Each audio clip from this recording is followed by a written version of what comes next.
नमस्कार, मैं हूं आपके साथ विशाल कालरा। क्या 2024 में नरेंद्र मोदी के सामने विपक्ष के चेहरे के रूप में ममता बनर्जी होंगी? 2024 के चुनाव में नरेंद्र मोदी वर्सेस ममता बनर्जी होगा मुकाबला। यह सवाल इसलिए क्योंकि आज ममता बनर्जी 4 दिनों के दौरे पर दिल्ली पहुंची हैं और दिल्ली में अगले 4 दिनों तक वो विपक्ष के अलग अलग नेताओं से मिलने वाली हैं। माना जा रहा है कि इस दौरे में वो खुद 2024 के लिए मोदी के सामने अपने आप को पेश कर सकती है। टीएमसी की ओर से वक्त वक्त पर ऐसा कहा जाता रहा है कि ममता बनर्जी बंगाल के बाद अब पूरे देश में खेला करने वाली। मोदी को टक्कर देने के इरादे से ममता बनर्जी ने पेगासस जासूसी केस में 2 सदस्यों की जांच कमेटी का गठन कर दिया है। लेकिन सबसे बड़ा सवाल यही कि क्या कांग्रेस ममता बनर्जी को विपक्ष का चेहरा कबूल करेगी, स्वीकार करेगी?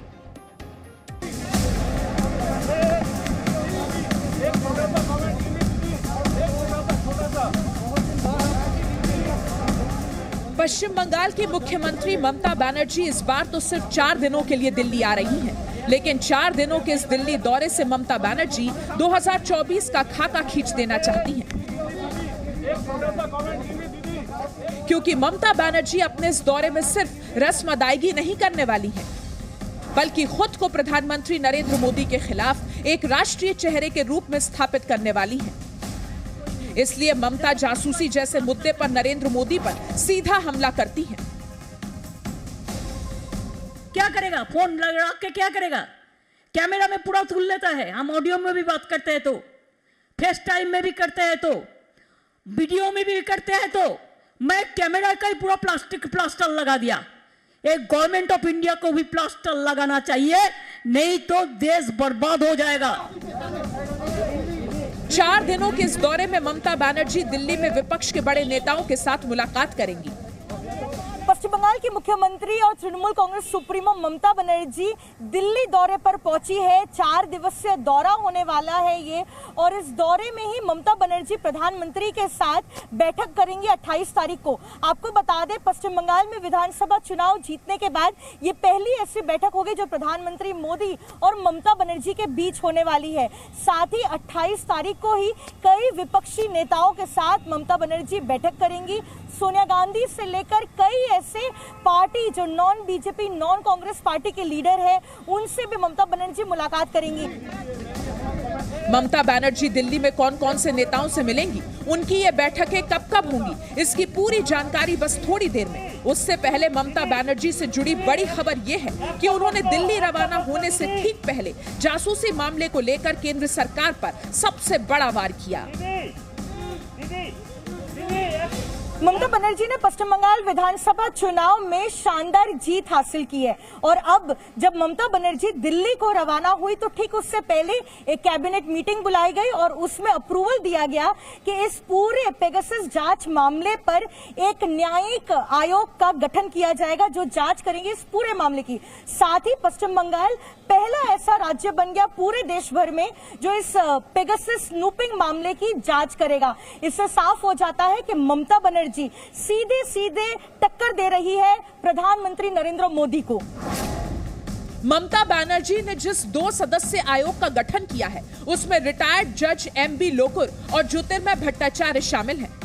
ये आयोग मोबाइल फोन टैप होने की जांच करेगा। मुझे नहीं मालूम इस कमीशन का कैपेसिटी, इनके अधिकार क्षेत्र कहां तक होगा। ये क्या दिल्ली में आके इंक्वायरी करेंगे, ना कि इजराइल में जाके करेंगे जहां की कंपनी है? तो केवल ये नाटक है, आईवास है।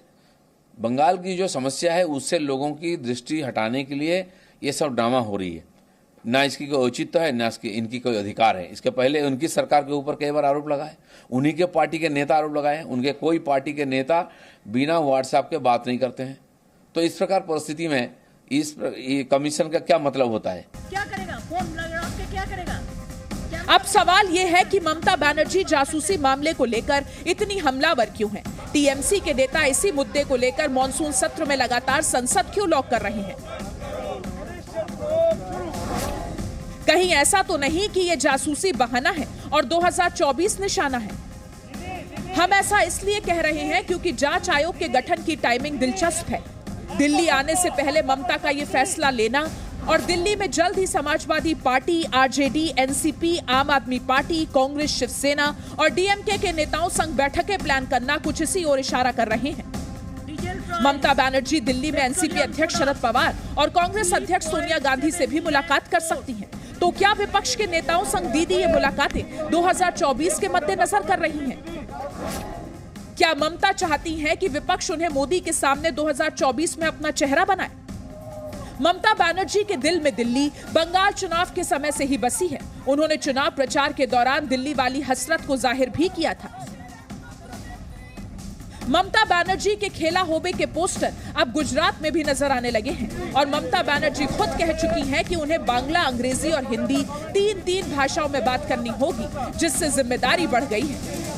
ऐसे में सवाल ये उठता है कि क्या ममता बनर्जी अपने इस लक्ष्य में आगे बढ़ पाएंगी? क्या विपक्ष उन्हें अपना चेहरा बना पाएगा? क्या तीसरे मोर्चे की इस कवायद में ममता सफल हो पाएंगी? और क्या सोनिया गांधी ममता बनर्जी को विपक्ष के चेहरे के तौर पर कबूल कर पाएंगी? कांग्रेस एकमात्र पार्टी है कि जो देश में, पूरे देश में हर जगह पे आपको मिलेगी। तो कांग्रेस का साथ अगर सब विरोधी दल साथ में देंगे तो जरूर हम 2024 में भाजपा को सत्ता से उतार देंगे। बीजेपी ने अभी से ममता के चेहरे बनने के ख्वाब पर तंज कसना शुरू कर दिया है। कि ममता बनर्जी ने बंगाल में चुनाव की जीत तो हासिल की है, मगर इसका मतलब ये नहीं है कि पूरे देश के सारे विपक्षी दल उनके नेतृत्व में काम करेंगे। ये निर्णय तो उन दलों को करना है, मगर मुझे नहीं लगता कि ऐसी कोई संभावना इसके अंदर से देखनी चाहिए। ममता बनर्जी के बारे में कहा जाता है कि वो दूर की सोचती हैं, सियासत की हर बाजी सोच समझकर चलती हैं। बंगाल जीतने के बाद उनके हौसले बुलंद हैं और जानकार मानते हैं कि उन्होंने नजरें अब दिल्ली पर गड़ा दी हैं। दिल्ली से रवि त्रिपाठी के साथ कोलकाता से पूजा मेहता, जी मीडिया। ऐसा नहीं है कि ममता बनर्जी प्रधानमंत्री मोदी को पहली बार सीधे टक्कर दे रही हैं। इससे पहले जब कोरोना का मुद्दा था, मार्च महीने में उन्होंने आरोप लगाया था कि केंद्र फ्री वैक्सीन देने से रोक रहा है। अप्रैल के महीने में ममता बनर्जी ने आरोप लगाया कि आईसीएमआर ने खराब जांच किट भेजी है, जिससे जांच में समस्या आ रही। और इससे पहले अम्फन तूफान के समय राहत और बचाव का मुद्दा था, तब भी उन्होंने उस मुद्दे को जोर शोर से उठाया था। आरोप लगाया था कि बीजेपी ने राहत बचाव के लिए पैसा ही नहीं दिया, लेकिन विधायकों की खरीद फरोख्त के लिए पैसे का इस्तेमाल करती है। ट्रांसफर के मुद्दे पर भी ममता बनर्जी ने केंद्र सरकार पर हमला बोला था। दिसंबर 2020 ममता ने कहा कि केंद्र को बंगाल के छद्म नियंत्रण की अनुमति नहीं दी जाएगी। ममता ने चुनाव की तारीखों का मुद्दा भी उठाया था। मार्च 2018 में आरोप लगाया कि संस्थानों को बीजेपी संस्थानों में तब्दील किया गया। ममता का यह निशाना चुनाव आयोग पर था। और इससे पहले सीबीआई के मुद्दे पर ममता और दिल्ली का मुकाबला हो चुका है। नवंबर 2018 में बंगाल में सीबीआई की एंट्री पर रोक भी लगा दी गई थी। इस तरीके से ये पहली बार नहीं है जब ममता बनर्जी और प्रधानमंत्री मोदी या केंद्र सरकार आमने सामने। Presenting B News app available on Google Play and App Store. Download it now.